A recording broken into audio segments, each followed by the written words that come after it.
Here's what you missed this week on The Uncommon Good with Bo Bonner and Dr. Bud Marr. The Uncommon Good is on the air. I'm Bo Bonner. And I'm Dr. Bud Marr. We're coming to you from these United States of America here in the middle of the country. Either way, this is The Uncommon Good here on Iowa Catholic Radio, and we're happy to have you with us. We want to say thank you to Imogene Ingredients for underwriting our show. Imogene Ingredients, I think whether it's cold or hot, cattle will eat it. Make sure to go check out check out iowacatholicradio.com. Our business sponsors page, one of them, of course, is Imogene Ingredients. Thank you for underwriting the show. I'm Bo Bonner. You might know me from the Catholic Morning Show, where I am the host every weekday morning here on Iowa Catholic Radio. Bud, where would people recognize you and or your voice? I am the Dean of Liberal Arts and Sciences at Mercy College of Health Sciences, downtown Des Moines. Absolutely wonderful. If you are listening live, you'll might be a little confused because you might be seeing us at Benedictine Conference if you happen to be there, but that's because of the magic of radio, Bud. We'll say that.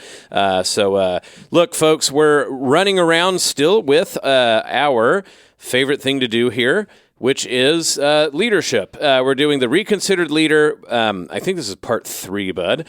And at this point, we are bringing up, maybe it's part 4. Part 4. It's one of them. And the idea, of course, is we're talking about antifragility. We get this from Nassim Nicholas Taleb, but it will be very soon and apparent about how this has everything to do with our Lord Jesus Christ as we keep rolling along here. Bud, are you staying warm and or cool, depending on what day it is? I am cool. That's more of a comment of my hipness, but I'll try to stay warm as well. No, it has been a lot of whiplash. And I know people joke, like, if you don't like the weather in Iowa, give it 5 minutes and, something will change. But this last month has been particularly sort of up and down. Makes me feel fragile. This is The Uncommon Good. Bo Bonner, Dr. Bud Marr will be back right after this. Back with The Uncommon Good, Bo Bonner and Dr. Bud Marr joining you this week. Thank you for listening to the show. So wonderful to have you with us. We are in the midst of our leader reconsideration. Bud, years ago, 2022, in fact, we did one of our most listened to, I would have to say, runs of shows where we talked about the difference Jesus Christ should make to leadership. That's the nice way we put it. The idea is we thought there's something that our Lord himself and the church in her existence shows that leaders should look quite different than what most people imagine in leadership studies. So with that, we walked through the idea. The central idea of leadership, we want to say, is kenosis from the Philippian hymn, chapter 2, that you have to empty yourself, pour yourself out for others. And then we considered the idea, but of the via negativa, the apophatic way. What is leadership not, and how is it the case that by removing obstacles, clearing out a space, that leadership is about making mediums for followers to succeed and demonstrate who they really are. So, Bud, we have a new concept we're going to talk about today. And as we already headlined to people, we didn't come up with this one. This is from the thinker Nassim Nicholas Taleb. He's written many books. Black Swan is one of the most important ones that he did. He does a lot of math. He does a lot of weird stuff on Twitter. He's an interesting cat, to say the least. But whatever you feel about him, his definition of antifragility is what we're really keying in on today. And so, Bud, he really has this idea that fragility is the difficulty. The response most people want is to be resilient. But he says what you really need is to be antifragile. So if you remember, Bud, from those heady days back when we taught this in class, what does it mean to be fragile? Well, fragile is being easily susceptible to fragmentation or destruction. And I really think Taleb's book is one of the more important books written during our time. I think this ties into not only leadership studies, but ideas about parenting, any sort of role where you're going to be taking like sort of the headway or whatnot. And like you said, I mean, Taleb is really confronting a common sort of assumption in our society that we want to create, how'd you say it? Not anti-fragile, because that's what he's going for. No, robustness or resilience. Resilience, yes. Yeah, and that sort of like gut instinct leads, I think, to some common errors. Well, and one of the things that is interesting about fragility, right, is like you said, leads to fragmentation. We always like to point out the idea or the image of glass, right? That like breaks. But what's important about glass and what we want to say is that fragile things are not necessarily weak. I think Taleb does a great job of pointing out that what a fragile thing is not weak, but overly optimized. And so taking from him, right, you get the idea of when you're trying to fly internationally. Right. If you make connecting flights with too little time, right, you're trying to be as efficient as possible, but you don't leave any sort of wiggle room for bad weather, or maybe you're in one terminal and like the one you're taking off from is a long ways away, you can make your trip fragile by over-optimizing it, so that all it takes is a little bit of time taking too long in the air to get to the next airport, and all of a sudden your entire situation goes down the hole. So glass is actually great because it is strong. It keeps the weather out. It's cool also that you can see out of it if it's transparent. The problem with glass is it's optimized to a certain situation, and when that optimal situation goes away, it's not just that it fails, but it fails catastrophically. Mm-hmm. And so there's all sorts of actually very strong things that are incredibly fragile. To really speak, Bud, to something that probably really hits with our age group, but increasingly things like COVID actually shows us the case as well. 2008 and the financial crisis. Bud, why was that an example of something that was strong but was fragile? And then again, COVID itself, why is that an example of strength that was overly optimized? Well, we love optimization, and it can have these like pretty radical benefits. You mentioned preparing for like a spring break trip or traveling to Rome or something, and having that perfectly calibrated flight plan where you have to spend the minimal amount of time in airports. Well, that sort of mindset tied into how we had structured our economy, and arguably the greatest economic system ever created, in the sense of like the amount of like profits and efficiency that was built into that. But it only took, it's ironic that it was a virus, because something that's not even perceptible to the naked eye or whatnot, to bring it all down precisely because of that optimization. So what creates the ability for efficiency or like maximal profits also has built into it the possibility of one small sort of like dust in the system that brings the whole thing down. And we can step back, we can watch movies like The Big Short, or talk to our friends about them missing their connecting flights and like guffaw at that. Haha, I would never be prone to that. But I think where Taleb really cuts to the quick, and where he's really convicting when you read his work, is that we begin to see these patterns in our own life. We start to think about these kind of outcomes, and it's just like, I have to take these sort of minimal steps to get to whatever it happens to be, the dream job, the dream relationship, a life free of the burdens that come with, poverty or other commitments, whatever it happens to be. And so we're sort of like the kind of thing that we can look back, like the 2008, the housing crisis, or 2020 with COVID and the response that was implemented there, and sort of say like, I kind of fall in this pattern when reading the Old Testament, like the Israelites, like I would never, like fall for the golden calf, and yet look at our own lives and see like ways that we're prone to that sort of over-optimization that Taleb talks about. And I think that that's a great way to put it, but the reason I throw out 2020 and 2008 is both of them show absolutely, like you said, the most powerful economies probably that have ever existed on planet Earth. One done in because once we needed to make room for human frailty, which is like that we can get sick with viruses. But really what did it in was just the idea that, we're going to shift production just a little bit. I want to be like very clear. Yes, it's the idea that a tiny virus did this. But Bud, do you remember the great toilet paper problem of 2021? Yeah. And what was the deal? Is they had optimized toilet paper production so much that the minute we all shifted from being primarily using the bathroom with industrial toilet paper versus home toilet paper, there literally wasn't enough.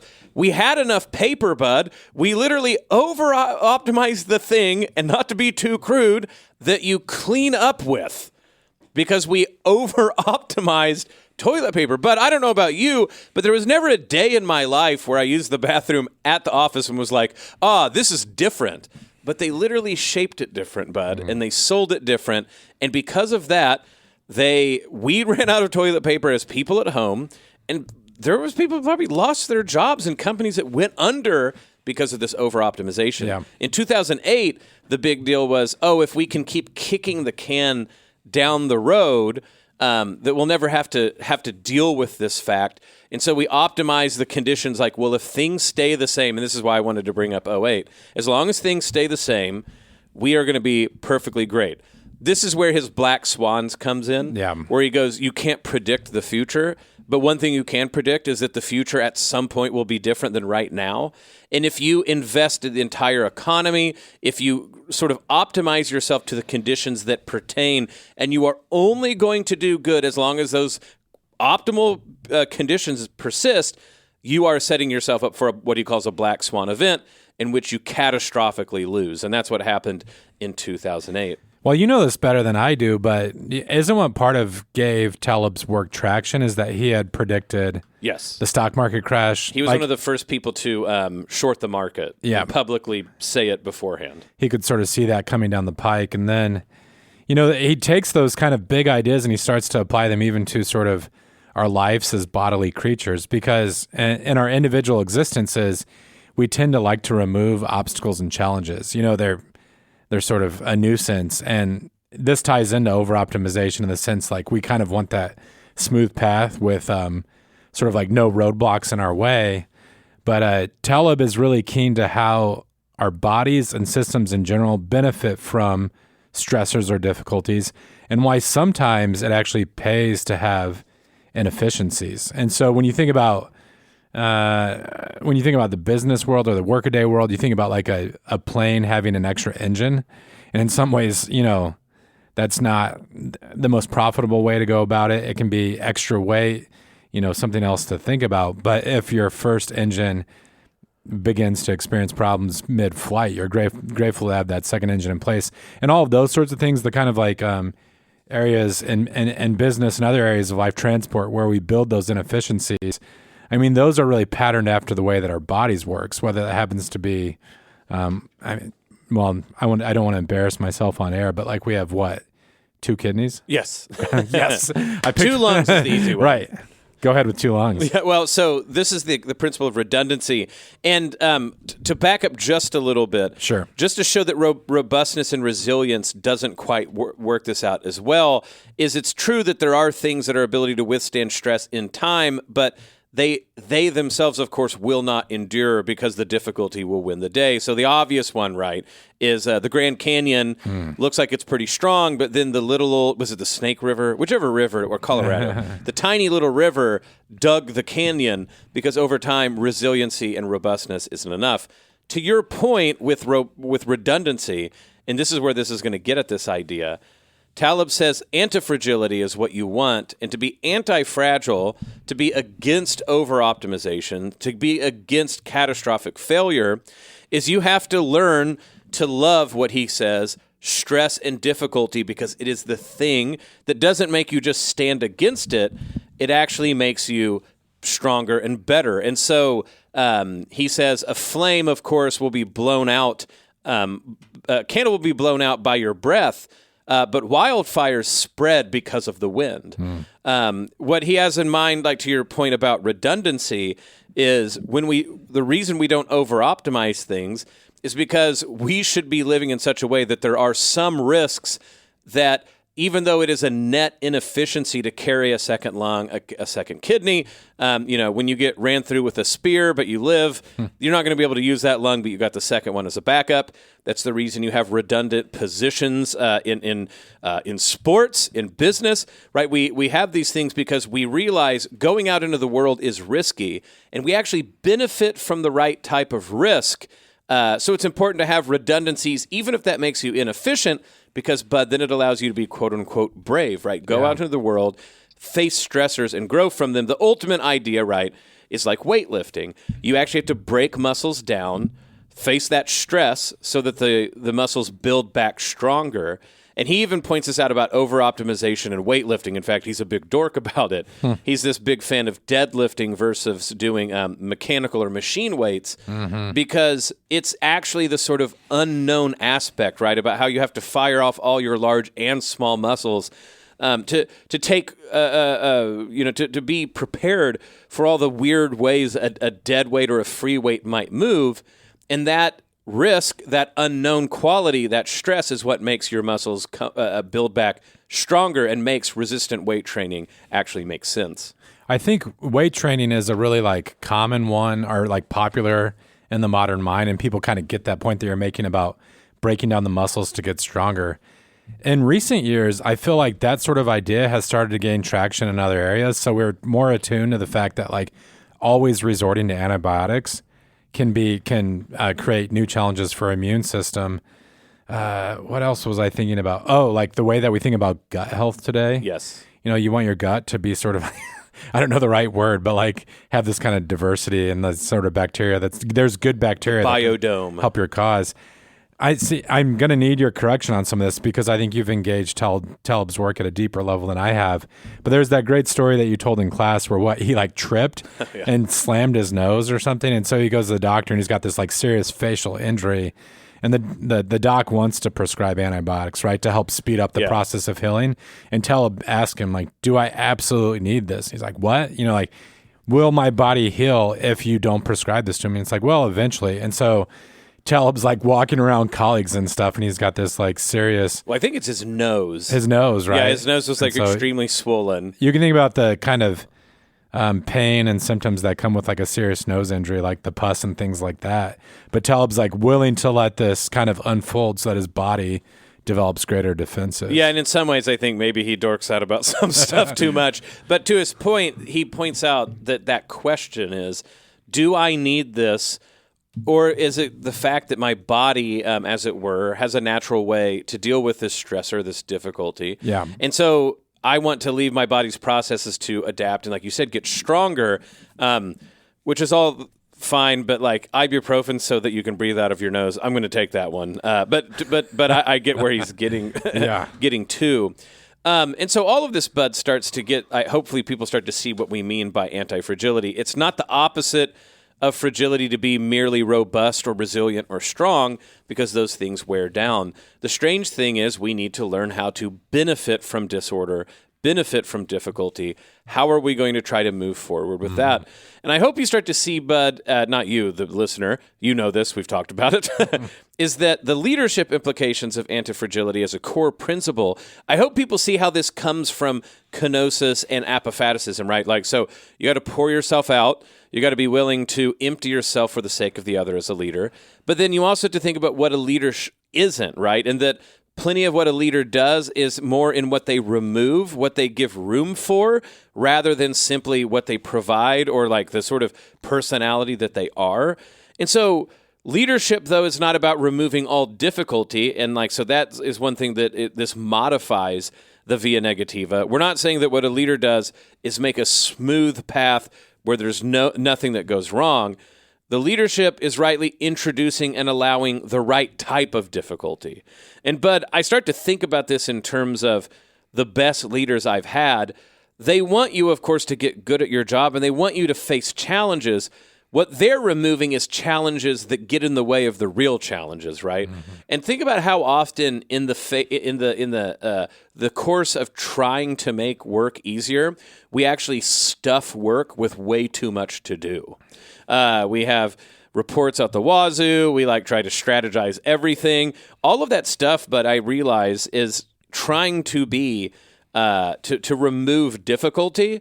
When in some ways, being willing just to say, what is it the difficulty that your job actually grows from facing is something that is really hard to imagine a leader saying and articulating well. Yeah, again, when you share that, I think back to, I really do think when it comes to exercise and fitness, our culture kind of gets this point, no pain, no gain. But when it comes to the spiritual life and organizations in general, we just have this quick instinct to remove any sort of challenge. And now, you and I have talked with students about you don't have to go out and necessarily hunt down challenges because life is going to bring them your way. But man, when it comes to organizations, I really think that one of the things that gets in the way of this is that we develop this sort of vision in our head of what things are supposed to be and what they're sort of look like. And so we start with these very specific outcomes.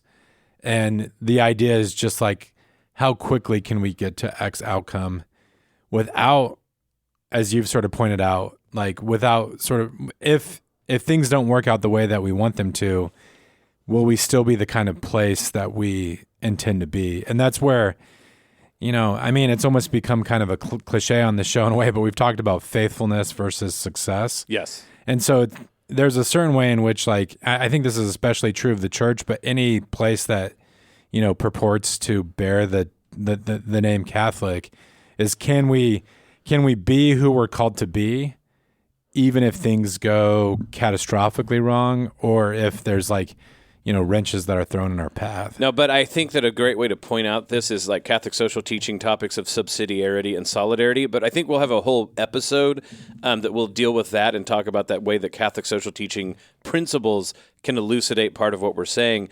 To just talk here before we get to the break, I think the master model to think of about all of this, and then we'll get into more specifics like education and medicine after the break and talk about the theological aspect of it. So parenting is the biggest one, right? We're all tempted as parents to shield our children from all harm and discomfort. We don't like seeing them suffer. It breaks our heart to see our little one go through social difficulties, psychological difficulties, all of them. But of course, it's also not like tough love that we're trying to say. And this is when you have to allow engagement with risk, let them know what difficulty feels like, real world conditions, try to prepare a child for reality. And of course, Bud, one more time, the weightlifting metaphor is really good here. You don't want to give so much weight to lift that you literally tear your muscle off your bone, right? But if you never push at all, your muscles don't grow. So helicopter parenting, everybody kind of knows is bad. Being like a cold, evil parent that sends them into a dungeon, never to return, also bad. The prudence involved, right, is here in the middle, that there's different times at different ages that we have to navigate. And so, but if that's like sort of the master idea with parenting, you can again think about this in organizations in general. We got about 2-ish minutes left, but it's not so far. Like I know it would go off really bad to say you should treat employees like children. That is not what I'm saying. But this idea of wanting to either give someone else too many of your burdens and like offload everything that you're doing. Would be wrong. But on the other hand, making it where people can't grow and face the sort of difficulties that will make them a better employee, this is something that people, it seems to me, avoid very much. Well, as you're talking, we're kind of saving skin in the game for the second segment, right? Yes, it would be tough to broach now. But when you were sharing that, the image that came to mind is actually, there's this hilarious episode of The Office where Michael's trying to choose his next successor. And as the manager of the company, he takes people to this lake and he puts them through various sort of like tests and trials. One of them is walking across coals, like hot coals, which you don't want to do as a leader. But I think so like there is an analogy to parenting. You said not treating employees like children, but exposing them to stressors and challenges that will strengthen the organization.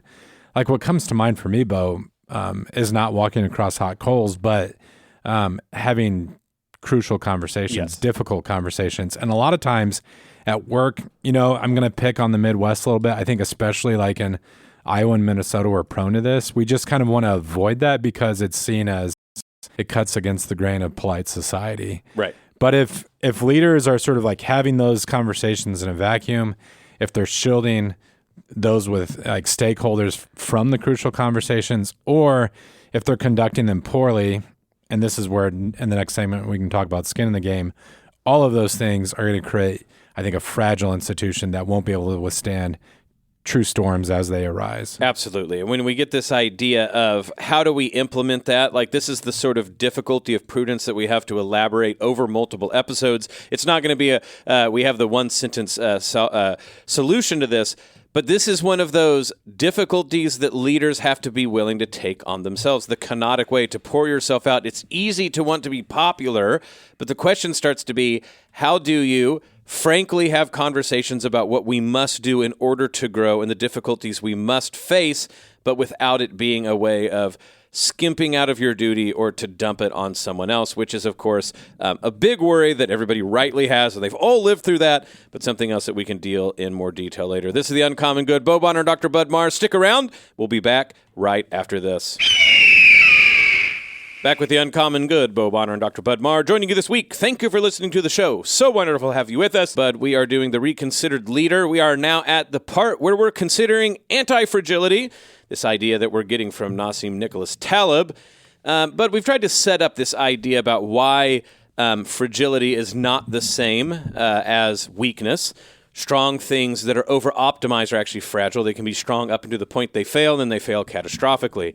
You don't want to just be robust or resilient. You want something more. You want to be resilient, anti-fragile, which means that you are able to benefit from the difficulties, the disorders, the risks that you take. And so we're talking about this in terms of leadership. It can be hard to do. It seems like what you would want to do is eliminate all hardship, maximize comfort, but this will produce fragility. At some point, Bud, there has to be difficult conversations, as you were pointing out, as a leader. And being unwilling to do so is just to kick the can down the curb until we end up with a primary difficulty. But we talk about this with parenting and leadership, but maybe just to throw this with a few other models that can make this more explicit. Let's talk about medicine. We talked about that a little bit when it came to taking medicine, but, you work at a health sciences college. You and I both taught classes there for a while. What is the sort of topics, not just like the medicine itself, but that we're unwilling to talk about and create existential problems for in those sort of scenarios? Well, yeah, in that first segment, we already kind of touched on the practical practice of medicine. That's probably speaking of redundancies. But the ways in which, in life, our bodies will experience pains or various sort of like weaknesses and things like this. And the gut instinct is to try to like remove them immediately. And in some cases, we don't want to give the impression on air that we're like kind of poo-pooing modern medicine. I'm grateful at times for aspirin, for melatonin, these sort of things that speed up natural processes. But I think by this stage in human history, most of our listeners know that if you are over-relying on those things, your body is going to sort of lose its capacity to deal with stressors on its own, that we have our immune system, certain like hormones that we produce, even ways that we, fight off germs and other sort of like things that get in the way. And so we sort of touched on that during the first segment. But in the practice of medicine, sort of at the at sort of like a global level, like when we move away from just kind of like prescribing specific medicines to how we like meet with patients and talk with them, I think this comes up as well. There's a way in which professionalization gets in the way, I think, of like the kind of compassionate care that characterizes the medical field historically. And so there, like, we can see an analogy between what I'm saying about like being over-reliant upon prescriptions to maybe avoiding difficult conversations about suffering and death, not being, forthright with patients. All of these ways that we even talk about the reality of human finitude and the weaknesses which we're all prone to. And I think the idea that like medicine can solve all issues, right, is that this like great sort of smoother over of difficulties is something that ends up with like burnout and collapse, right? Reality intrudes. Again, we bring up, not to, beat a dead horse here, but like 2020 was really a lesson in a healthcare system that was overtaxed and sort of ill-conceived because of certain inefficiencies we had. And when we ran up against those realities, the burnout that started to happen and just the sort of shortages everywhere showed that there were difficult conversations, Bud, that we didn't want to have. So we kicked them down the line. And here's the deal. If you have those that, if you deal with difficulties that are small, too much, if you can't be trusted in little things, as our Lord says, then when the big thing comes around, you're not going to be ready for it. And I think you see that happen when it came to medicine here in its recent example. Well, this kind of transitions into our next conversation about education, but especially when it comes to training nurses and things, we can treat the body sort of mechanistically where it's seen as just sort of this system that always operates in a uniform manner. And so ergo, like the birth of a child is supposed to go in a certain way. But the best nurses and medical practitioners that we've experienced in our own lives are those who are ready to face like the curveball. Yes. And so sometimes that only comes with experience. But the reason I bring up education, and I know we're sort of like moving into that conversation right now, is my experience is primarily with training nurses and those going into what are called allied health professions. And it is very outcome based. And there's a reason for that, because you want to get a quick sense whether a person is like truly prepared to enter the field. There's sort of like this baseline of knowledge that they're supposed to have. But that really outcome-based, like driven nature of the education means that we kind of give a framework for what they're going to face that probably isn't true to life. And that's where, I mean, we could branch off into a conversation about phronesis right now. Yeah. The kind of intuitive knowledge that comes with experiencing, seriously difficult situations. Yeah, and I mean, this is going to overlap with anybody who's run into some of my theories about like a school that I've started and some of my education theories in that regard. So not to repeat those ad infinitum, but but too often the education model is I call it the drug dealer model, where like you get people hooked on education and then convince them that they have to come back to you every single time to learn more. Where the idea is, how do you actually teach someone to learn how to learn? That's what phronesis is, practical wisdom, learning how to learn and being able to really trust someone to be able to go engage their own problems, deal with intellectual struggle, not back away from difficult texts, because it's exactly the effort made that will be the thing that forms the intellect, forms the soul, and that's much more important, those strivings, than actually just having content collection that you can pass a test that certifies that you've been assessed well. And I think that that's a sort of deep difference in medical education, in secondary education, in college, in seminary. We can keep naming it, Bud, that there will be the day where that person will not be with the educator.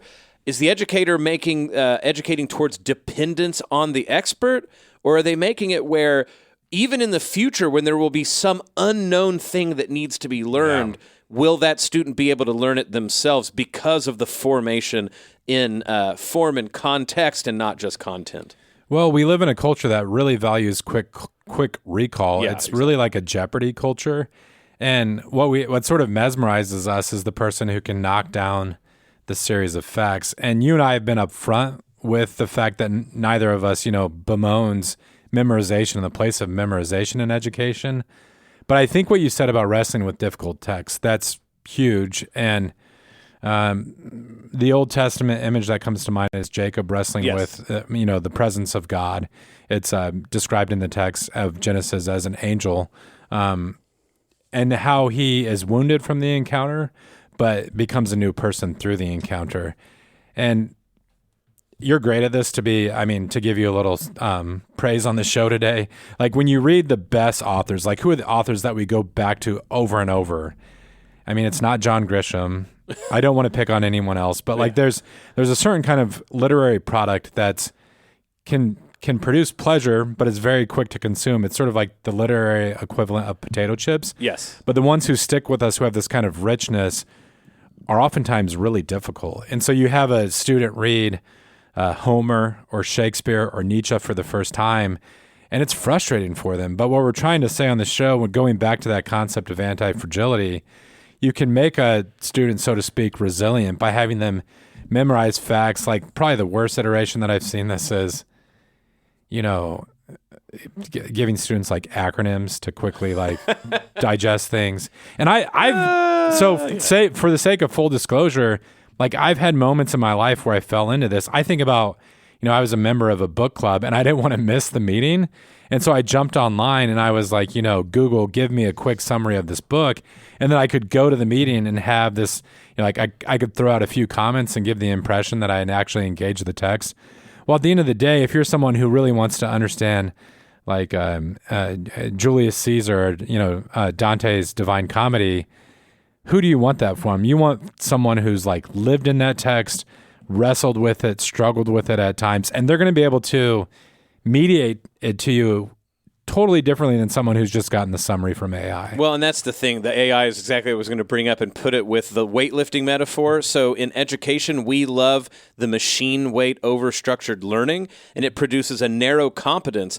But Bud, the minute that you make it not be about the very narrow path those muscles have been trained in, the body's muscles, the intellect's muscles, you get catastrophic breakdowns. People's hamstrings rupture and their brains break.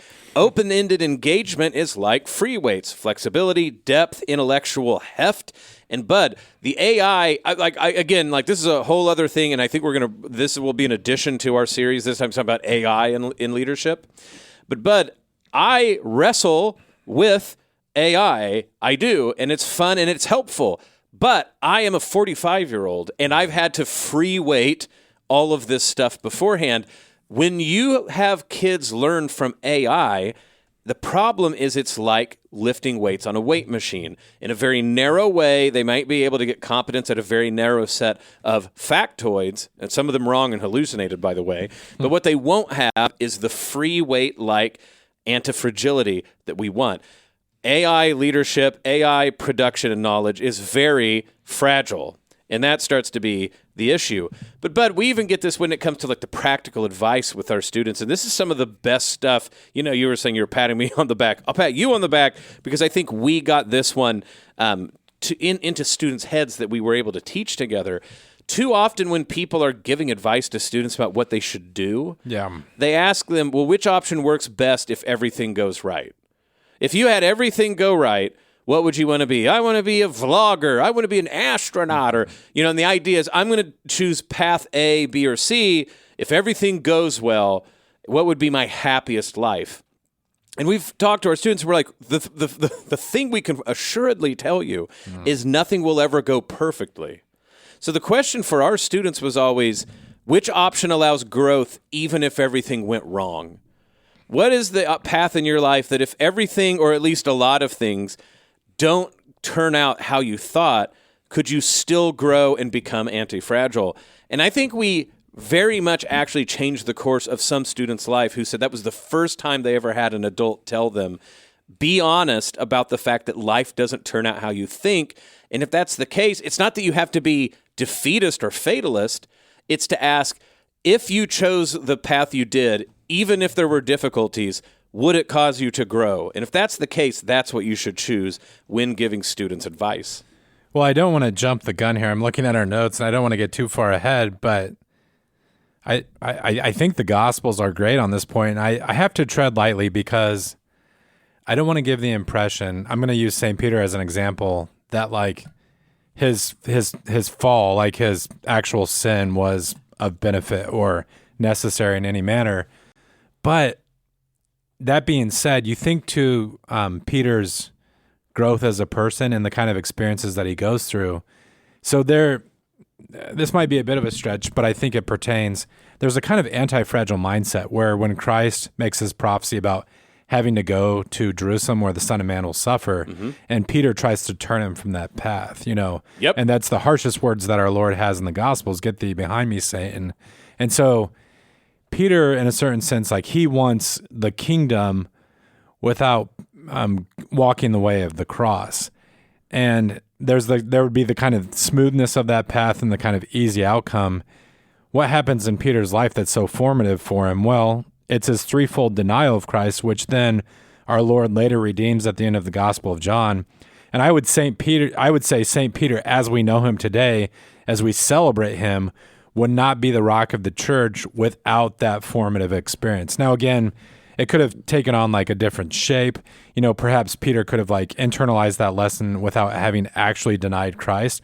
But I mean, I think that's in the Gospels precisely for our edification. Absolutely. And you think about that idea, but of Christ talking about detachment as being important. And detachment is antifragility, right? Reject over-attachment to wealth, to security, to social stability. And you think of the rich young ruler, the apostles sent out with nothing, the radical renunciation language. Part of the thing with asceticism, Bud, is not just show off, right, like that you're cool enough to do it right now. It's the habituation of facing a difficulty, right? So, Lent is practice at antifragility, right? It's not to show how strong you are. It's to sort of face difficulties so that there's an aspect of your soul that can truly grow by being broken down a little. Now, the cross itself, Bud, and I love that you point that out, that Peter wanted the kingdom without the cross, and that Christ not only refused that, but saved his strongest rebuke for someone so important to learn that lesson, like you said. The cross, of course, right in the Gospel of Mark, Jesus would refuse to tell people who he is until it was on the cross in Mark that someone noticed who he was, because the cross was so elemental. The cross isn't just suffering. We're not trying to go full like, just take your beatings, folks. That would be a horrible leadership lesson. But it's exactly the fact that the cross is sort of the antifragility of the God-man put at sort of universal display, Bud, right? Like if the grave can't keep Jesus Christ in it because he faced the cross, it wasn't resiliency that saved us, is what I'm trying to say. It's not that Jesus got hung on the cross and the Romans are like, man, it is day 2042 and that guy is still alive on the cross. No, he actually died so that he could overcome death. And that, in some ways, Bud, I think is what antifragility is the willingness to be the seed of grain that dies so that it can grow. Yeah. And that's scary to think of, but that is the sort of Christological and theological interpretation of antifragility, is that Christ didn't make it easy for us in the way of saying, I'm going to smooth out all the paths. He says his burden is light, right? He's not trying to just make us grovel in pain, but he does say you have to take up your cross. He's admitting this fact. Well, one consistent thread throughout all of sacred scripture is a warning about trying to build a life that's resilient enough that it can withstand death. Right. And this is kind of an anthropomorphic way of putting it, but God seems to take a kind of pleasure in showing the irony of human beings thinking that they can put things together in such a way that they're actually stronger than him. So two prominent examples, of course, like the Tower of Babel, right, where human beings want to reach heaven. They're going to build this structure where it's like they can sort of bypass the word of God to achieve their own glory. And then in the New Testament, I mean, one that I keep coming back to, and I think it's especially prescient in our day and age, is the man who builds barns for himself. And he has this like amazing harvest, and he fills his barns with the fruits of his labor. And once his barns are full, he says, like, now I'm going to eat, drink, and be merry, not realizing that very night his soul will be demanded of him. And so there's a certain sense in which God has designed life or allowed the world to develop in such a way that, like, the ultimate equalizer, so to speak, is death itself. And so, I mean, one of the most like recurring traps of idolatry that we fall into is trying to secure our own existence. Yes. Well, but to continue on that one about acting like you can optimize your life or become resilient enough to escape the grave, I think with Christ, let's just walk with Jesus as he's done every one of these concepts we've said so far. So kenosis, self-emptying. Well, Jesus, just by becoming incarnate, has done this. And then he poured out his life on the cross and died for us so that his resurrection could be our resurrection. And then, Bud, you think about the apophatic or the via negativa of Christ. But this is where the asceticism and what he's telling us about detachment. Remember, it's not that he's trying to smooth everything out to make it easy. He's removing what would distract us. He tells us not to be attached to the things that actually won't make us anti-fragile.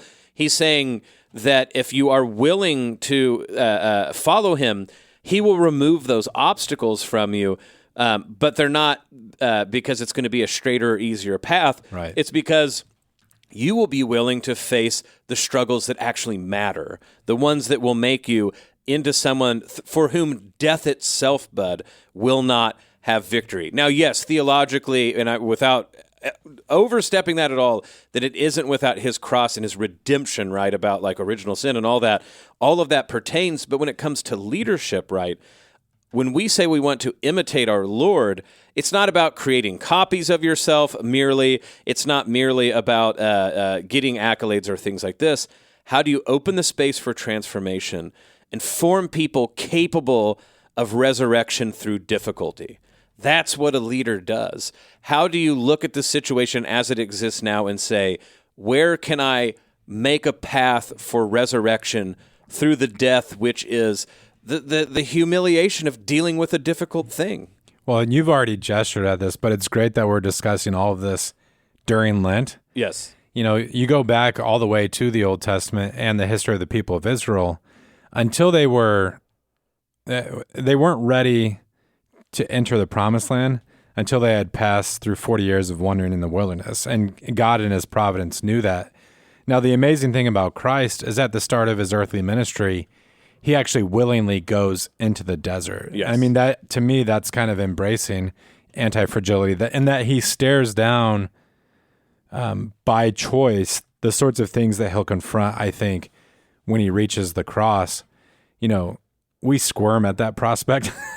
We like to talk about being changed, but the actual purgation and challenge that's involved, not so good at that. Maybe I'm just speaking personally now. No. But that's the great thing about the structure of the church calendar at both Advent and now in a particular way, Lent. We're called to enter into that wilderness, and it's not suffering for the sake of suffering. We don't sort of wallow in that, but it's entering into the transformative fire, and we cannot fully do that in a perfect manner as our Lord did. But insofar as we embrace Lent, I think we're closer to Christ than we are to the people who bemoaned and resisted it. Just to end the show with two more natural metaphors that I think get to your point and wrap up what we're saying.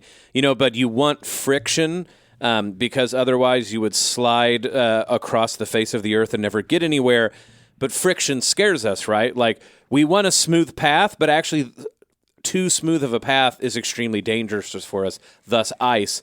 So we need the right type. You don't want too much friction because then you can't move. Okay. Same thing with gravity, right? Gravity, we don't want to be burdened with things, right? We don't like that image. But of course, if we didn't have gravity, we would float off the face of the earth into space, die because there's no oxygen, it's too cold. But if there's too much gravity, right, we'll get smashed to the ground. Gravity and friction we have to have in order to literally walk upon the face of the earth. And similarly, in our spiritual lives, we must have the gravity and friction that is the crosses, that is our giving up, our detachments. It's like that weightlifting metaphor. Leaders have to be able to provide the friction and gravity, not to weigh people down, not to make it where they can't move forward, but so that they don't slide around or float away. And we have to provide that friction and gravity like Christ does, but with the big reminder, what we'll talk about next week, Bud, skin in the game. Skin in the game, we'll save the concept for then, but the idea of being willing to try to get out of the friction and gravity yourself as a leader, the cardinal sin of leadership, and that's what we're going to be talking about next week. This is The Uncommon Good. Bo Bonner, Dr. Bud Marr, stick around. We'll be back right after this. Back with The Uncommon Good. Bo Bonner, Dr. Bud Marr joining you this week. Thank you for listening to the show. So wonderful to have you with us. Thank you, Imaging Ingredients, for underwriting our show. And, it's is that a Mariah Carey song or Celine Dion that's "It's All Coming Back to Me"? That's Dion. Okay. Celine. Well, that's what it made me think of. Yeah. It's like riding a bicycle, but I remember talking on the radio, teaching these classes, great times to be had. Yeah, that takes me back. I mean, you call to mind our time in the classroom together, but also the late 90s when Celine Dion was still popular. Doing my part. Well, if you do want to join us in our prayer life here at Iowa Catholic Radio, and you're really intent on being anti-fragile, you could wake up at 4:30 in the morning to pray the rosary. If you're more of a normal human being, maybe 6 a.m., but there's other opportunities throughout the day. 10 a.m., we also have the rosary.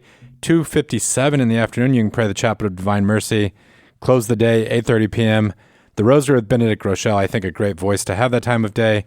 But also, feel free to jump on the Iowa Catholic Radio app to pray the Rosary anytime, anywhere. As always, folks, just want to remind you that this ministry is not just the folks behind the mics, behind the boards, or behind the desk. It is your ministry as well. We saw so many people give donations during the spring fundraiser, and we appreciate it very much. But if you still maybe haven't got a chance to do so, or you want to give more, we're always, of course, taking it to make sure Christ's message gets through the airwaves through Iowa Catholic Radio. 21 years doing it. 515-223-1150 or iowacatholicradio.com to give safely and securely. Bud, as always, wonderful show. Thank you for being your anti-fragile, canonic, and via negativa self. Thanks, Bo. Wonderful to be here. This is The Uncommon Good. May Jesus Christ, the Prince of Peace, reign in our hearts, family, city, state, nation, solar system, galaxy, the whole kit and caboodle. This is The Uncommon Good. We will be back next week